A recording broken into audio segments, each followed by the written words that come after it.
Allahumma sholli ala Muhammad.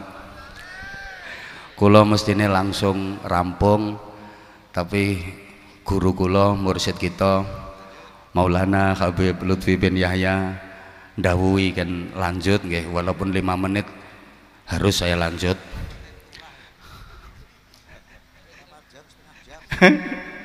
Gangsal menit apa? Jadi pemerintah apik kudu diapiki. Nek pemerintah umpamine kok ana salahe kudu diapiki, carane dielengke. Lah kalau mengingatkan nggak boleh anarkis, harus pakai cara yang halus, harus pakai cara yang baik. Kenapa demikian?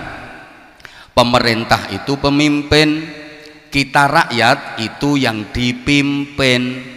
Lah pemimpin sama yang dipimpin cara hubungan kekeluargaan pernai luweh tua pemimpin. Allahumma sholli ala Muhammad. Ibarat imam sholat, kalau melakukan kesalahan, terjadi kesalahan, makmumnya wajib mengingatkan. Leh ngeling nih nganggo coro kasar nopo coro halus? Halus, dengan zikir dan membaca subhanallah. Itu pun leh moco pelan-pelan mawon, makmum yang berada di dekatnya imam. Dan itu pun nggak boleh murni niat mengingatkan, harus niat zikir plus mengingatkan mboten napa-napa. Subhanallah ngono ndak oleh, weh mam subhanallah, weh subhanallah, apa maneh dijongkrokno. Makanya kalau pemerintah ada kesalahan diingatkan dengan baik-baik melalui perwakilan, duduk bersama, musyawarah, wasyawirhum fil amr.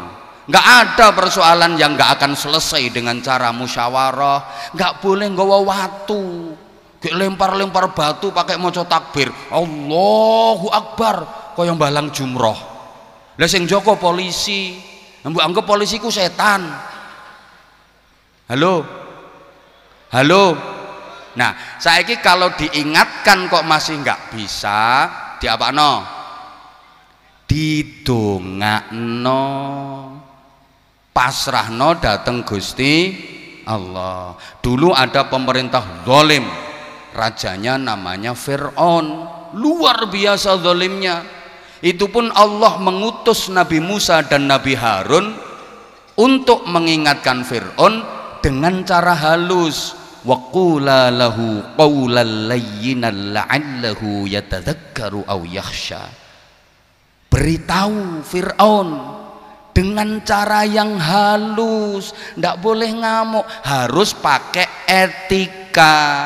Soalnya pemerintah iku pemimpin luweh tua, kita rakyat yang dipimpin luweh enom.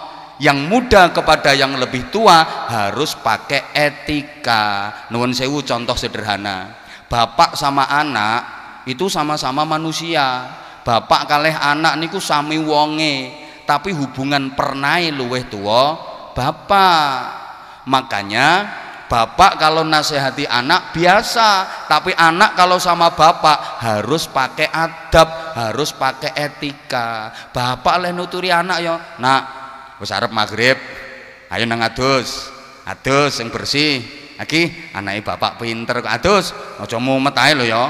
engko tak saduki lho ya, ayo tak saduki, ayo nang adus selak maghrib lho ya, pantes. Tapi kalau bapaknya yang belum mandi, anaknya gak oleh ngomong ngono. Engko nang anake ngomong, bapak wis kate maghrib nang adusa, wis gedhe ngono adus dhewe. Lele mumet tak saduk bokongmu lho ya. Nang adus aja tuwek tok gak pinter-pinter. Adus, ndak boleh, itu namanya anak yang gak punya tata krama, anak sing gak duwe adab. Anak kalau pengen ngaturi bapak ya, bapak nuwun sewu sampun badhe maghrib menawi ngersakaken siram monggo, napa bapak ngersakaken toya anget ngono. Bapake kok gelem adus alhamdulillah, bapake gak gelem adus ya wis rapopo, aja dijeguki ndase nang adus tuwek plonga-plongo. Ini anak gak duwe tata krama. Kita kepada pemerintah juga harus seperti itu. Jangan dibilang ini terus wah berarti ngatok pemerintah, dadi anteknya pemerintah. Harus didampingi. Saya udah sering bilang ning gone Sidoarjo iki, nek ono kiai kok nganti melarat secara ekonomi, sing nanggung dosa paling gede bupati. Berarti bupati nggak memperhatikan kesejahteraan kiai. Bupati ini bantah, kiai ini nggak gelem kerja loh. Lah nek kiai pertentangan kerja cari maisha, lo nanti yang ngajar ngaji anak-anak siapa, yang bina mental masyarakat siapa, ngono rungokno bupati. Tapi kalau ada bupati zalim, bupati nakal, yang nanggung dosa besar ya kiai. Kenapa? Oh kiainya nggak bisa nasihati bupati, masuk kiai kok gak iso nasihati bupati, ngono. Makanya jangan salah kalau ada ulama yang gandeng umarok dalam rangka didampingi, karena nanti kalau umaroknya zalim, ulama-ulama se-Indonesia ini dosa kabeh. Mulane beliau gandeng Pak Prabowo, rungokno iku kupingmu rungokno iki, gue nek gak didampingi aku bareng melok dosa. Matur suwun Mbah,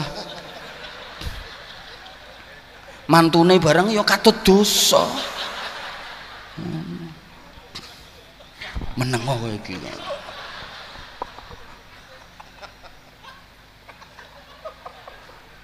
Wong lanang karo wong wedok kuwi padha wonge, tapi pernahe tuwa wong lanang. Soale wong lanang ki nerusno Nabi Adam, wong wedok nerusno Ibu Hawa.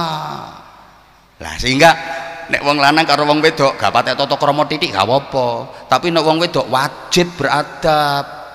Mergo luwih nom. Mulane lek nyeluk wong lanang nyeluk wong wedok, "Dik." Sing wedok nyeluk sing lanang, "Mas." Aja ngetutno umur. Walaupun suami lebih tua daripada istri, istri manggilnya tetap mas. Suami lebih muda daripada istri, manggilnya tetap de. Ojo kok yu, amit yu, maneh yu. Jadi, wis to Dik, tak oncitno sisan engko ndablek kowe iki, enggak oleh, tetap kudu mas. Loh, ini etika, ini adab. Sehingga mohon maaf sekali, rakyat kepada pemerintah harus beretika dengan baik. Udah demikian yang saya sampaikan, saya mohon maaf. Ini dalam apa? Lanjut. Pak Kapolda, Abah minta lembur. Jadi kalau lanjut berarti nanti ada lemburannya. Ini yang ngutus Abah. Oh, diserahkan Kapolresta, siap. Awas kalau nggak ada lemburannya. Nah, kita harus bangga jadi bangsa Indonesia ini, tapi kita juga harus berusaha bagaimana Indonesia ini ke depan lebih barokah. Karena begini ya, di dunia ini nggak ada negeri seindah Indonesia, nggak ada. Sampai bangsa Arab itu mengatakan Indonesia adalah bid'atun minal jannah, cuilane swarga, zamrud khotul istiwa. Gunung Indonesia ini merupakan pakunya dunia. Dunia ini gerak-gerak terus, dipaku pakai gunung-gunung Indonesia. Hutan Indonesia adalah paru-parunya dunia. Laut Indonesia, laut yang paling indah di seluruh dunia. Bohong kalau ada yang bilang lautan terindah itu lautan Atlantik, lautan Pasifik. Kalah dengan laut Indonesia, lebih indah. Karena seluruh dunia nggak ada lautan yang ditunggui Nyi Roro Kidul kecuali Indonesia. Semua kekayaan alam yang ada di dunia Indonesia punya. Ayo, kekayaan alam apa yang Indonesia nggak punya? Minyak, gas bumi, mulai perunggu, perak, nikel, emas, aspal, batu bara, semua Indonesia punya. Apa yang ada di Indonesia, apa yang ada di dunia, di Indonesia ada. Kalau di Indonesia nggak ada, berarti di dunia ini nggak ada. Contoh pohon khuldi. Pohon khuldi itu adanya hanya di surga, di seluruh dunia nggak ada, maka Indonesia nggak punya. Tapi selama di dunia ini ada, Indonesia pasti ada. Sorry, onta katanya binatang padang pasir, hanya hidup di Arab. Indonesia punya Moro Wonokromo. Kanguru katanya binatang Australia, Indonesia punya. Kalau bangsa Arab bangga ada pohon tanaman di daerahnya yang disebut dalam Al-Quran wattini wazzaitun. Wattini wazzaitun, ada pohon tin, ada pohon zaitun. Indonesia lebih kaya, bukan cuma wattini wazzaitun, wacipluani, wal kersi, wal juweti, lengkap.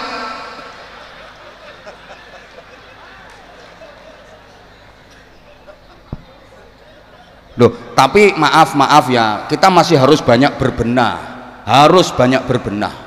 Gini, dari disiplin keilmuan, dari teknologi budaya, kita harus lebih banyak berbenah. Indonesia ini mayoritas penduduknya beragama Islam. Oke, sumber ilmu pengetahuan itu adalah Al-Quran. Semua ilmu ada dalam Al-Quran. Saya kemarin pas sowan Abah dawuh bahwa semua ilmu sumbernya ada pada Al-Quran.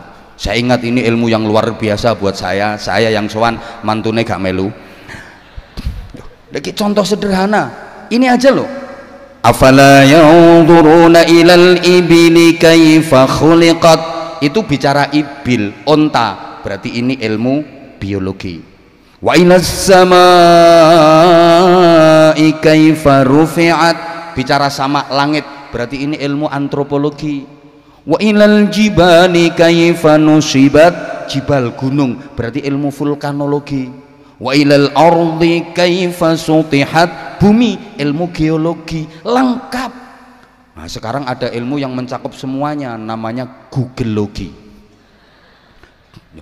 Harusnya Indonesia ini paling pinter.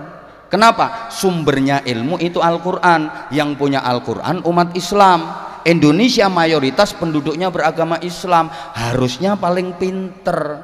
Tapi masalah teknologi, maaf, kita kok kalah sama Jepang. Jepang yang mayoritas agamanya Shinto itu punya Tuhan namanya Amaterasu Ohomi Kami. Kita awur sama nggak ngerti. Amaterasu Ohomi Kami ini punya anak laki-laki namanya Niniki no Mikoto, punya anak perempuan namanya Ninini no Mikoto, punya anak lagi namanya Hirohito, anaknya Ajinomoto. Nah, ini serius, sing Ajinomoto mau guyon. Orang Jepang itu punya kitab suci namanya Nahonja sama Nihongi Yingiski. Wis tau tak awur gak kira ngerti. Kitab sucinya orang Jepang satu ayat pun gak ada yang bicara tentang iptek, ilmu pengetahuan dan teknologi, gak ada. Sementara Al-Quran kurang lebih 786 ayat bicara tentang iptek. Coba, kitab sucinya orang Jepang itu satu pun gak ada yang bicara iptek. Tapi kalau bicara teknologi kok Jepang semua. Honda Jepang, Yamaha Jepang, Corolla Jepang, Suzuki Jepang, Kawasaki Jepang, Mitsubishi Jepang, Soto Lamongan, Wingko Mbabat, Jenang Kudus, Onde-onde Mojokerto, Petis kerupuk urang Sidoarjo. Jadi kita harusnya kuntum khaira ummatin, kita jadi umat terbaik, tapi kenapa jadinya kok kuntum ummatan badokan lillahi ta'ala. Ayo coba, sampai di kita itu ada istilah fi kulli makan, di setiap tempat makan. Ono maneh istilahnya kullu syai'in qalu, wa idza peta'alam perqalu. wa idza patu'asat qalu. Jajal konsolidasi budaya, kita harusnya mencontoh baginda Rasulullah Muhammad sallallahu alaihi wasallam. Bagaimana dua kota besar yang dulunya jahiliyah, Makkah dan Madinah, hanya dalam waktu kurang dari 23 tahun berubah menjadi Marokizul Hadarah As-Saqafiyah, pusat peradaban dunia, center of civilization. Apa yang ngerti ini aku nganggo bahasa Inggris ngene iki. Wong aku dhewe gak ngerti. Sampai umat Islam seluruh dunia kepingin mengunjungi Mekah dan Madinah. Ini sukses dakwahnya Rasulullah di bidang budaya. Coba kita harusnya mencontoh Indonesia yang mayoritas penduduknya beragama Islam, tapi kebudayaan objek-objek wisata yang terkenal bukan milik kita, malah candi-candi yang terkenal. Betul? Loh, Spanyol, tahu Spanyol ya? Kerembung iki lho ngidul. Pokoknya toko Kerembung ngidul nek becak ya 7 tahun setengah. Itu bukan negara Islam, tapi objek wisata di sana rata-rata milik umat Islam. Coba, berarti Islam pernah sukses membangun peradaban di sana. India, itu ketoke hobine mek nyanyi tok. Mulai rabi sampai pegatan nyanyi. India itu nyanyi tok. Tapi objek wisata di sana banyak milik umat Islam. Islam pernah sukses membangun peradaban di sana. Lah kita objek wisata yang terkenal malah bukan milik umat Islam. Coba, saya beberapa kali ke luar negeri, boleh dong sombong dikit. Nah, sampai yang membawa Al-Zahir ke luar negeri itu juga saya awalnya.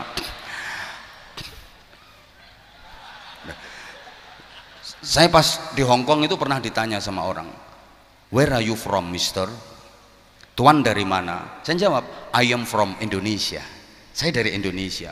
Begitu dengar Indonesia, apa kata dia? Indonesia, Borobudur is good. Dia cerita, oh Borobudur bagus. Akhirnya dia itu cerita, Borobudur itu dibangun tahun sekian, yang bangun ini borongane piro, borongane entek piro, semene piro, tukange piro. Jadi dia itu hafal manakibnya Candi Borobudur. Wong Hongkongnya hafal manakibnya Candi Borobudur. Aku sebagai orang Islam Indonesia gengsi, kenapa harus Borobudur yang ditonjolkan? Aku kepingin menonjolkan Islam. Tak omongi, but Al-Akbar Mosque is very good. Masjid Al-Akbar lebih bagus. Biar dia penasaran. Penasaran temen dia nih. Akhirnya takon, where Al-Akbar Mosque? Di mana itu Masjid Al-Akbar? Tak jawab, in Surabaya. Begitu dia dengar Surabaya, apa kata dia? Surabaya, Ndoli is good.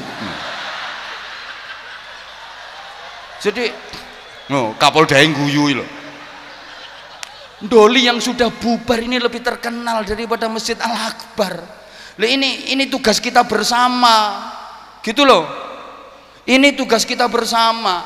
Kalau di Indonesia ini nggak kekurangan orang pinter, ndak. Tiap tahun perguruan tinggi fakultas meluluskan sarjana dengan berbagai prodi, dengan berbagai jurusan. Nggak kekurangan orang pinter, ndak. Kita yang masih kekurangan ini orang-orang bener. Maaf, yang merusak negeri ini orang bodoh apa orang pinter? Sing banter nggak usah isi nono Kapolda ya wis. Halo, sing ngentek yang menghabisin duit rakyat yang ngentekno duit negara jatahe rakyat wong bodoh apa wong pinter? Wong pinter. Wong pinter. Sing bodoh jane pengen tapi gak ngerti carane. Gak roh carane. Maka saya berani bersumpah demi Allah, yang merusak hutan di Indonesia ini bukan orang hutan. Maka maaf, kalau pengen jadi ahli di bidang pendidikan, banyak fakultas pendidikan, tapi belum ada fakultas kesabaran. Anakmu kuliah nanti, alhamdulillah ketompo nang fakultas kesabaran. Banyak fakultas teknik, tapi nggak ada fakultas takwa. Banyak fakultas ekonomi, tapi nggak ada fakultas kesejahteraan. Banyak fakultas hukum, tapi nggak ada fakultas keadilan, kejujuran. Sehingga jangan heran, banyak ahli hukum, pakar hukum yang jadi maklar hukum, jual beli hukum, terlibat kasus hukum, wa akhiru da'wahum, dia yang dihukum. Loh, kami kalau pengen jadi tukang dakwah gampang, banyak fakultas dakwah. Yang nggak ada itu fakultas keikhlasan. Makanya kalau ada kiai diundang suruh ceramah gak disangoni gremeng, ojo heran, itu dia bukan lulusan fakultas keikhlasan. Makanya izin Pak Kapolresta, malam ini keikhlasan saya nggak usah diuji karena saya bukan lulusan fakultas keikhlasan. Nah, ini tugas kita bersama, bagaimana ke depan Indonesia lebih baik. Sampun Abah, pangapunten sangat. Sampun niki kok mboten rampung-rampung niki mangke. Kula saestu pengen tabarukan kali beliau. Alhamdulillah sangat, dan niki bejo wong Sidoarjo. Beruntung banget Pak Kapolresta sama Pak Kapolda, beliau Mursyidina Maulana Habib Lutfi bin Ali bin Hashim bin Yahya kersa rawuh berkahi majelis menika. Kula Anwar Zahid ingkang dhaif, ingkang bodoh dengan segala keterbatasan, saestu nyuwun agungipun pangapunten. Subhanakallahumma bihamdika asyhadu an la ilaha illa anta astaghfiruka wa atubu ilaik. Wa waffaqanallahu wa iyyakum lima yuhibbu wa yardah. Assalamualaikum warahmatullahi wabarakatuh. Waalaikumsalam warahmatullahi wabarakatuh. Dihaturkan ribuan terima kasih kepada beliau Al-Mukarram Kiai Haji Anwar Zahid yang telah memberikan nasihat tausiah pada acara kita malam hari ini. Semoga apa yang beliau sampaikan tadi insyaallah menambah ilmu pengetahuan kita, menambah wawasan serta kesadaran kita untuk selalu mengikuti perintah Allah dan mengikuti jalannya Nabi Muhammad SAW, serta lebih menghargai negaranya, lebih menghargai pemimpinnya, dan lebih menghormati para ulama-ulamanya. Allahumma amin ya rabbal alamin. Dan mugi-mugi beliau Kiai Haji Anwar Zahid selalu diberikan kesehatan zahiran wa batinan dan kesuksesan dalam dakwahnya untuk terus membimbing dan menuntun kita untuk menjadi hamba yang lebih baik dan lebih baik lagi. Allahumma amin ya rabbal alamin. Para rawuh hadirin hadirat rahimakumullah, selanjutnya kita akan mendengarkan bersama-sama tausiah nasihat mau'izatul hasanah yang akan disampaikan oleh beliau guru kita Maulana Habib Muhammad Lutfi bin Ali bin Hashim bin Umar bin Thaha bin Hasan bin Yahya dari kota Pekalongan. Allahumma shalli.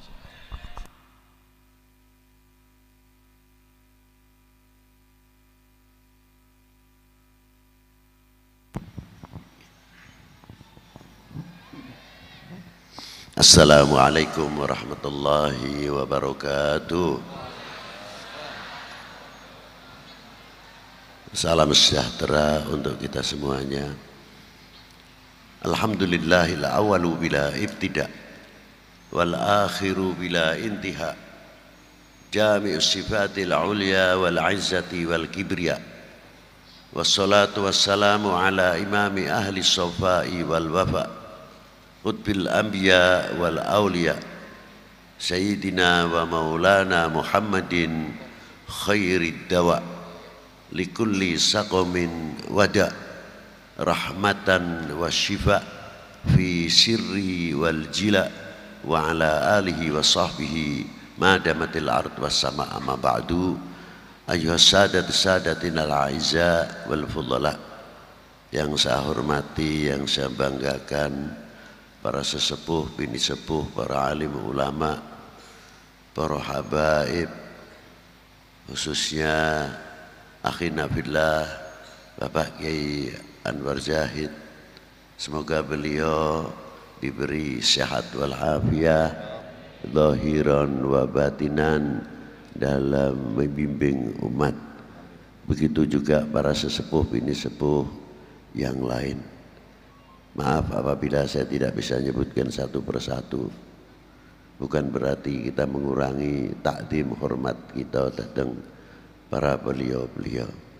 Juga yang saya banggakan, yang saya hormati, bapak-bapak dari Forkominda Sidoarjo, Bapak Bupati atau Bapak PJ Bupati, Bapak Kapolres, Bapak Dandim, bapak-bapak dan instansi pemerintahan, sipil, TNI, Polri yang selalu kita banggakan, dan tidak ketinggalan saudaraku yang saya banggakan Bapak Kapolda Jawa Timur, sejajarannya tidak lepas dari doa semoga para beliau diberi kekuatan lahiran wa batinan dalam memimpin khususnya di Jawa Timur ini. Juga yang saya hormati bapak-bapak dari instansi pemerintahan, Pak Camat, Pak Danramil, Pak Kapolsek beserta jajarannya, bapak-bapak dari anggota kepolisian, TNI, hadirin wal hadirat rahimakumullah. Pertama-tama saya mengucapkan Dirgahayu Hari Bayangkara ke-78. Semoga diberi kekuatan lahiriah maupun batiniah dalam membimbing, mengawal menuju Indonesia maju, Indonesia emas. Hadirin wal hadirat rahimakumullah. Pada malam hari ini kita tadi bersama-sama telah mengalunkan sholawat kepada baginda Nabi sallallahu alaihi wasallam, memperingati tidak terbatas yang namanya pembacaan maulud.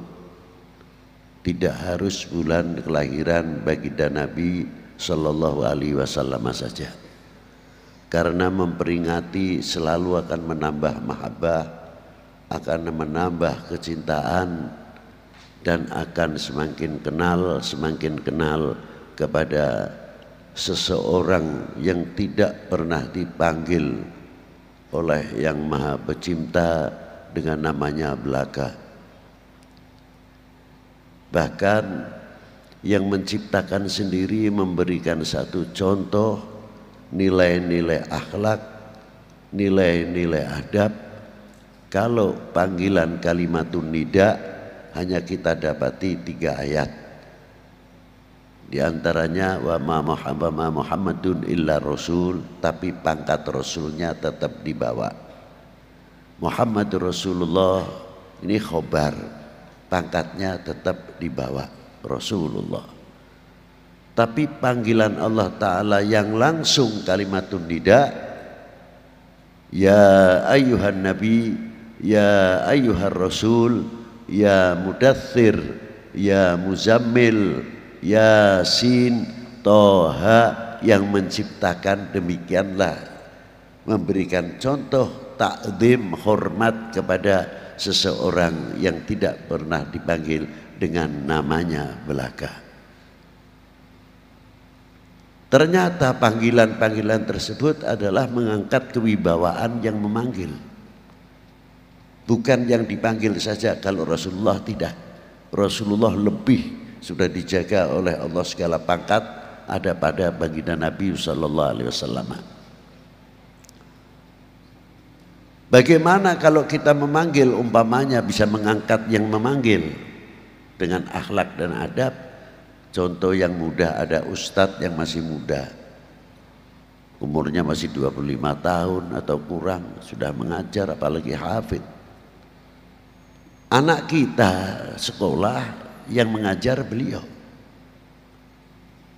Saya sebagai orang yang ditokohkan kurang bisa memberikan contoh, merasa lebih tua, memanggilnya seenaknya saja, ustadz atau namanya. Tidak akan memberikan contoh anaknya yang sekolah, yang mengajar kepada beliau. Sebab apa? Ananiah, akuisme terkadang muncul, merasa lebih tua. Akhirnya tidak bisa menjadikan contoh atau patut dicontoh. Coba kalau kita memanggil nak ustadz, kalau memang sebaya anak saya, di ustadz, atau kita tingkatkan lagi panggilannya Pak Ustadz. Orang awam akan membaca, ya Allah, itu orang yang sudah sepuh saja memanggil ustadznya, padahal umurnya sepantar dengan anak, sebaya dengan anaknya, memanggilnya Pak Ustadz. Bagaimana anak-anak kita akan meniru kepada bapaknya? Karena yang mengangkat. RT kita terkadang masih muda, Pak RT, Mas RT, meningkatkan kewibawaan. Itu coba tokoh saja memanggilnya dengan RT-nya walaupun jabatannya RT. Akhirnya desanya aman, berwibawa karena panggilan. Bagaimana Nabi Yuna Maulana Muhammadin sallallahu alaihi wasallam, bila kita memanggilnya Sayyidina Muhammad atau baginda Nabi sallallahu alaihi wasallam, akan dibaca kekuatan umatnya. Baginda Nabi sallallahu alaihi wasallam tidak dianggap sepele, begitu fanatiknya yang luar biasa.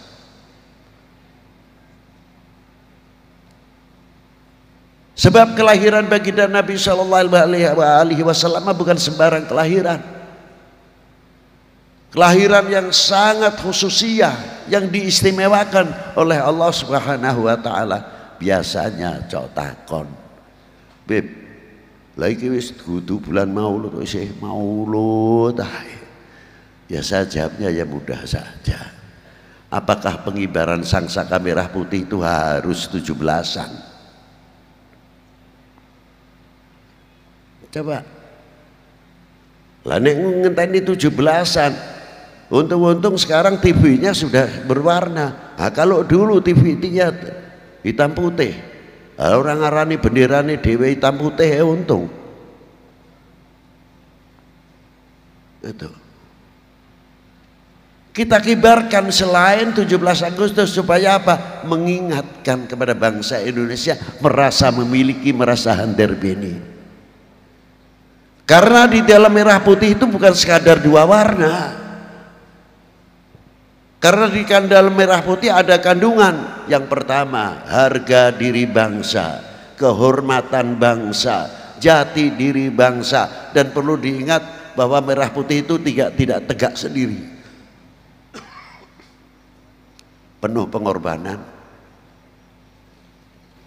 Berapa yang menjadi syuhada, yang ikut andil besar memerdekakan bangsa ini dari penjajah dan kebodohan?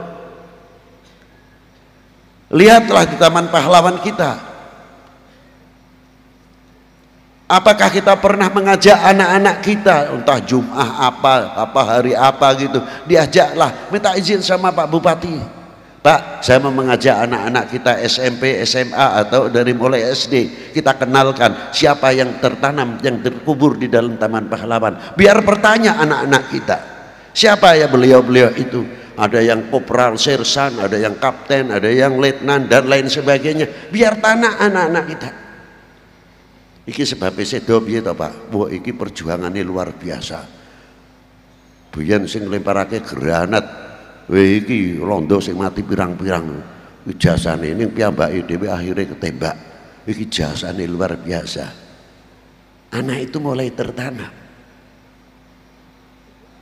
Lebih jauh daripada itu kita menghargai beberapa kuburan para ulama sesepuh, para aulia.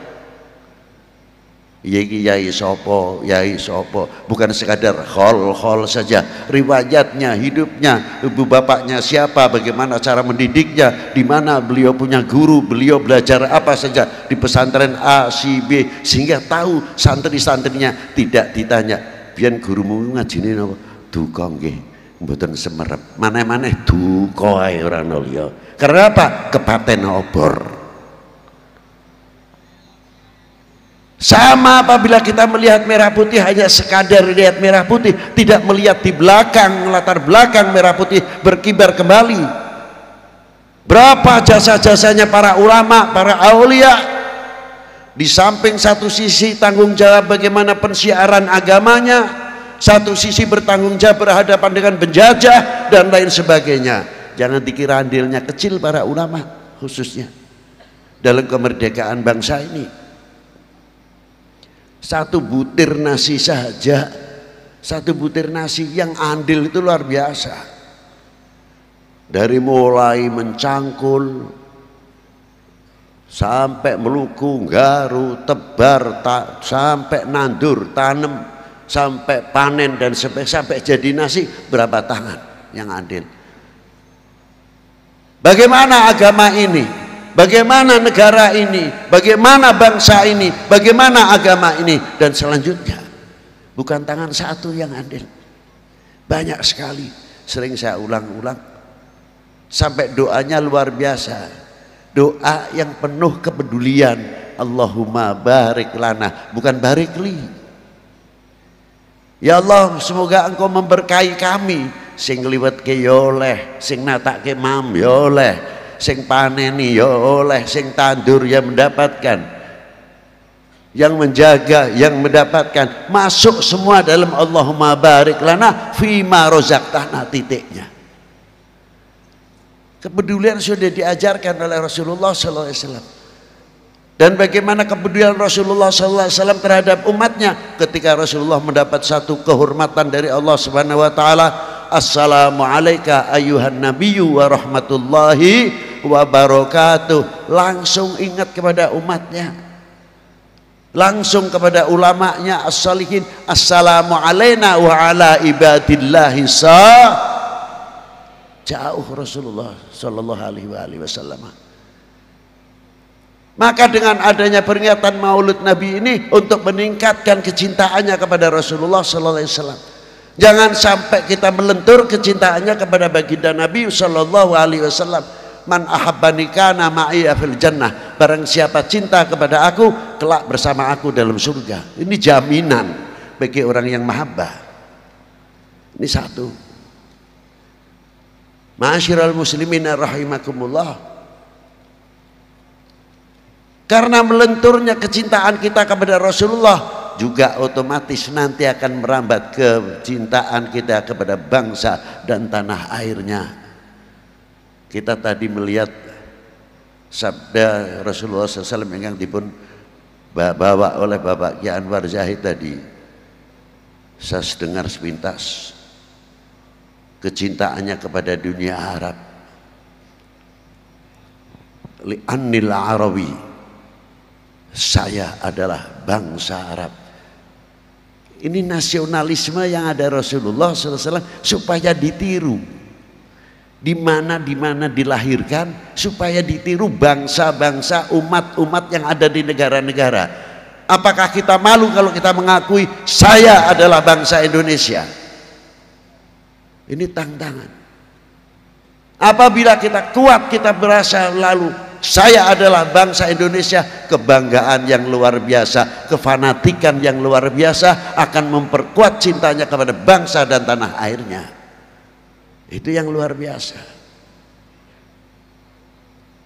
Ma'asyiral muslimin rahimakumullah. Tapi yang saya sangat khawatirkan, apa diantaranya setelah Rasulullah SAW turun satu ayat, qul in kuntum tuhibbunallah fattabi'uni yuhibbukumullah. Rasulullah ditanya oleh sahabat, mata aku na mu'minan shadiqan ya Rasulullah, sejauh mana kita dikatakan orang yang benar beriman? Dijawab oleh Rasulullah, apa diantaranya? Idza ahbabtallah, selagi kamu mencintai Allah. Lajeng sak lanjutipun ya Rasulullah seterusnya, selagi mencintai utusannya. Baru mengikuti torekotnya, sunnahnya. Ringkasnya, kalau orang menjalankan sunnah Nabi, torekoh Nabi betul-betul diwarnai cinta, tidak ngarep-ngarep opai. Tapi inginnya satu, dikumpulkan dengan baginda Nabi sallallahu alaihi wasallam. Sama kalau mencintai sesama kita, al mukmin ahul mukmin, insyaallah tidak akan membuat atau membuka aibnya saudara mukmin kita sendiri. Sebaliknya atau seterusnya, kalau kita mencintai bangsa ini dengan baik sebagaimana tuntunan baginda Nabi sallallahu alaihi wasallam, kita akan menjual aibnya, boroknya bangsa kita. Kalah menang didandani dhewe, ora usah ngenteni kritikane wong liya. Lebih terhormat dikritik bangsane dhewe, didudukake, dibenerake karo bangsane dhewe, lebih terhormat. Tapi kalau borok kita dibuka, orang lain tinggal bertepuk numpang nang. Loh, ini bahayanya di situ nanti. Ma'asyiral muslimin rahimakumullah. Kalau kita ceritakan sampai esok tuh Pak. Lingkes ya. Hadis ini di tengah-tengah Rasulullah bersabda apa? Kadar bobot iman seseorang wal yatafatun nas fil iman, kadar bobot imane wong suwiji tergantung kecintaane marang ingsun. Niku dawuh Kanjeng Nabi. Nek imane kuat temenanan, mahabbahnya, sebab mahabbah pun datang Kanjeng Nabi sallallahu alaihi wasallam luar biasa. Ini yang paling ditakuti. Oknum-oknum manusia yang akan menghancurkan umat Islam khususnya, yang akan menghancurkan umat beragama pada umumnya, yang akan menghancurkan bangsa ini, diwalik maknane. Yen ngono, yen arep ngancurake umat Islam, umat beragama, negarane adohke demene karo negarane, demene karo bangsane. Mengko negara bisa diacak-acak piye carane ben ora percaya karo Kanjeng Nabi, wis manusia biasa. Kanjeng Nabi ora usah diagung-agungke, wong iku padha karo awake dhewe, bedane kae wahyu aku ora. Lha niku. Ini satu di antara meskipun. Terus dan yang lain ono kesalahan siji oknum, entah itu TNI, entah itu Polri, entah itu pejabat pemerintah, ayo terus piye carane rakyat positif ora percaya karo negarane, ora percaya karo pemerintahe, ora percaya karo TNI ini, karo Polri ini, ayo terus goyang terus.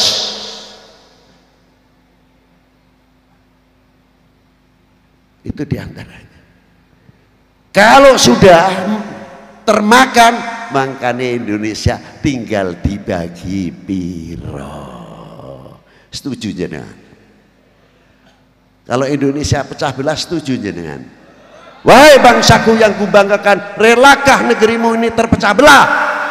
Jawab yang tegas. Melempem ngono ae. Wahai bangsaku yang kubanggakan, relakah negerimu terpecah belah? Harus ada pendirian. Sehelai rumput yang kering sebutir pasir Indonesia, kehormatan taruhannya. Itu harus kita tanamkan kepada kita semuanya, karena kita merasa memiliki handarpeni kepada republik ini.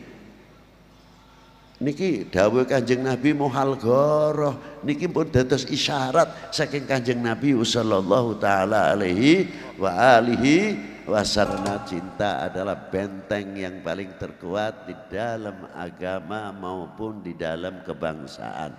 Maka dari itu kita pelihara, jangan sampai cinta kita kepada bangsa dan tanah air ini lebih-lebih cinta kita kepada para sesepuh, para alim ulama, para pendiri bangsa ini. Jangan sampai kita melentur. Kita tidak akan memberikan kesempatan kepada oknum-oknum manusia yang akan menggoyahkan kecintaan kita semuanya kepada bangsa dan negara. Sekian yang bisa saya sampaikan. Semoga Allah Ta'ala memberikan manfaat fid dini wa dunya wal akhirah. Wassalamualaikum warahmatullahi wabarakatuh. Waalaikumsalam warahmatullahi wabarakatuh. Alhamdulillah, hadirin hadirat rahimakumullah. Tadi telah kita dengarkan bersama-sama nasihat-nasihat Mau'izatul Hasan yang disampaikan oleh beliau guru kita Maulana Habib Muhammad Lutfi bin Ali bin Hashim bin Yahya. Semoga menambah kecintaan kita kepada Rasulullah sallallahu alaihi wasallam dan menambah kecintaan kita akan pentingnya kita mencintai negara, bangsa dan pendiri bangsa serta ulama-ulama yang ikut memerdekakan, memperjuangkan kemerdekaan negara kesatuan Republik Indonesia. InsyaAllah kita doakan semoga beliau guru kita Maulana Habib Muhammad Lutfi bin Ali bin Hashim bin Yahya diberikan kesehatan panjang umur oleh Allah Subhanahu wa taala, agar terus bisa membimbing kita untuk lebih mencintai Allah, mencintai Rasulullah sallallahu alaihi wasallam. Allahumma amin ya rabbal alamin.